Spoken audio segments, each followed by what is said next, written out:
Welcome back. For more on our top stories and others, please visit our website, channelstv.com and youtube.com/channelsweb. You can also watch us on the go on your mobile device. Log on to m.channelstv.com or download the Channels TV app for Android, iOS and Windows phones from the respective stores. Having the Channels TV and Channels 24 app will give you access to news and updates. You also have the eyewitness feature, so you too can be part of the news. Just install the app, then tap and swipe to reveal the eyewitness menu and follow the instructions to share those pictures, videos or news of happenings around you. And troops of Nigerian Army deployed on Operation Lafayette Doli and other internal security operations have been carrying out patrols and raids in suspected areas where Boko Haram terrorists, cattle rustlers and other criminals are believed to be hiding. Troops of 232 Battalion of 23 Brigade today conducted patrol towards Gombe, Guruki and Bobini towns in Adamawa State to prevent Boko Haram terrorists from infiltrating Borno State.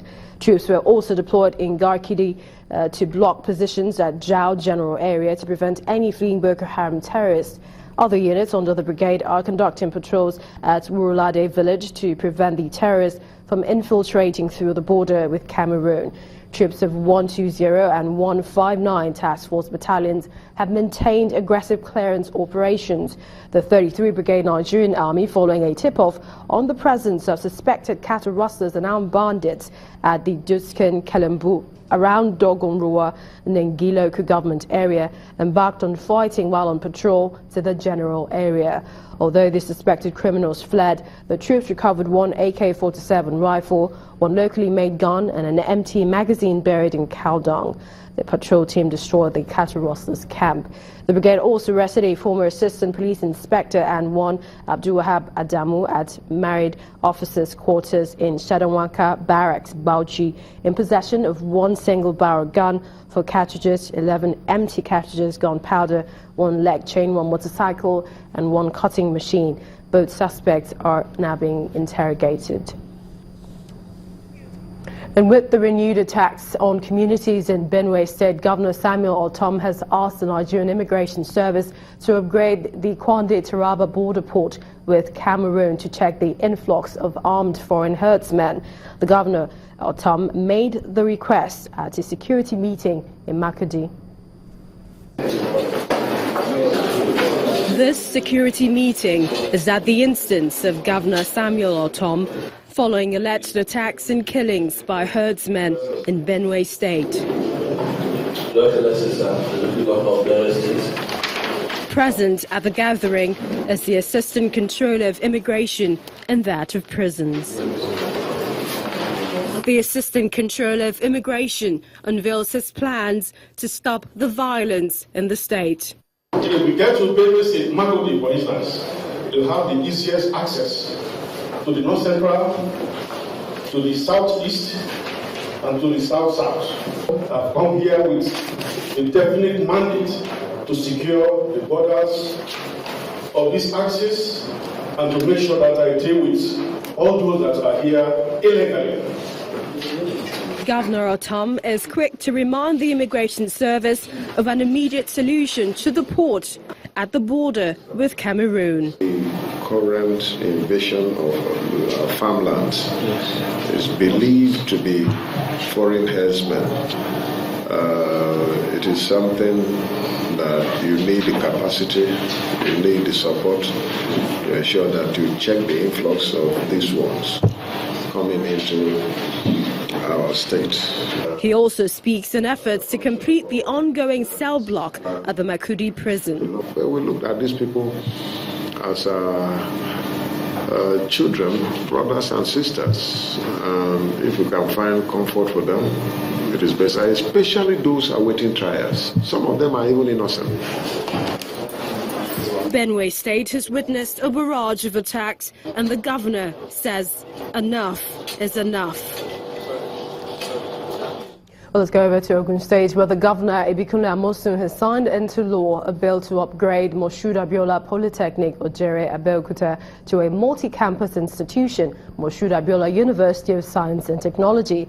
Well, the new law, which was recently passed by the state's House of Assembly, states that a new state polytechnic will be established in Ipoke area of Ogun West Senatorial District. Governor Amosun, who signed the bill during the state's Executive Council meeting today, says the development is in keeping with his mission to rebuilding the education standard of the state.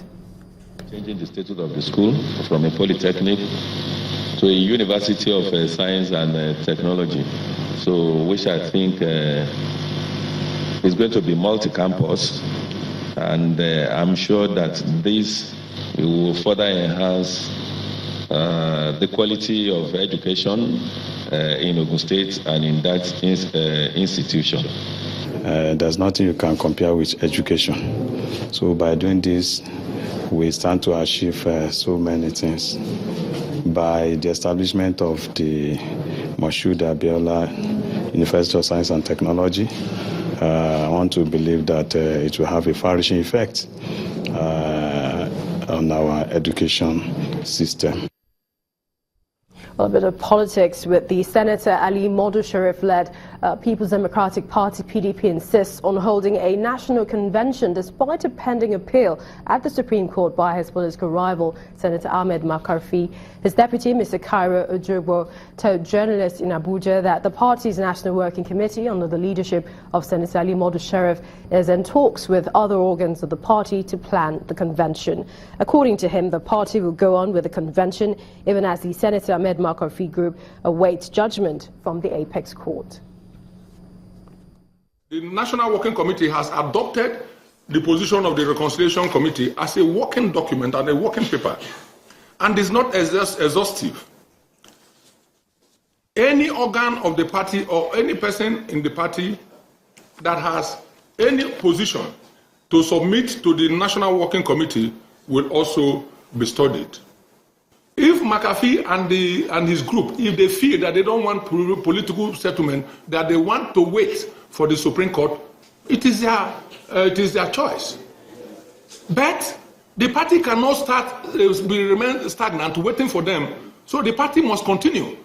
When they get to the Supreme Court and they come back, then we'll know how to cross that bridge when we get that. But let me also speak that today, all organs and 90% of the populace of the PDP, including stakeholders, all of them have keyed in to the issue of reconciliation and the convention. And the convention must hold. The chairman said it in his last press briefing, that members of the National Working Committee, current members, that their tenure will expire in August 2 this year, that as soon as every T's are crossed and all I's dotted, these members will properly resign and give their indemnity, that they drop their office before we go for the convention. And that is the proper way to do things. And Speaker of the Kwara State House of Assembly, Dr. Ali Ahmed, wants politicians to venture into farming rather than anything that could land them in jail. Dr. Ahmed made the call in Ilorin during an interactive session with journalists. He emphasizes the need for all Nigerians, particularly politicians, to develop interest in agriculture, which he believes has great potentials to promoting the economy. Farm produce is a business that you don't have to advertise. Any other product you have to go either door to door, either on social media. Produce soya beans today, 10 people are waiting to take it. So we said, look, why will I trouble myself and do something that I have to spend money and advertise? And why don't I go into farming? And farming is not that I will take hoe and cutlass and injure my back. It's all machines that do it. That is, and we want to commend this to all other politicians in the country. Let us go into farming rather than sit down and open your eyes to public funds that at the end of it you will be handed into prison. You can go into farming. If there is loan out there, you will be one of the priority people that will take the loan. If there is tractors coming from China, who will be the priority. So what is the problem? Why can't you? So legislators can be farmers and journalists too. And when news across Nigeria returns, it's zero tolerance to darkness in Cross River State. Join us again.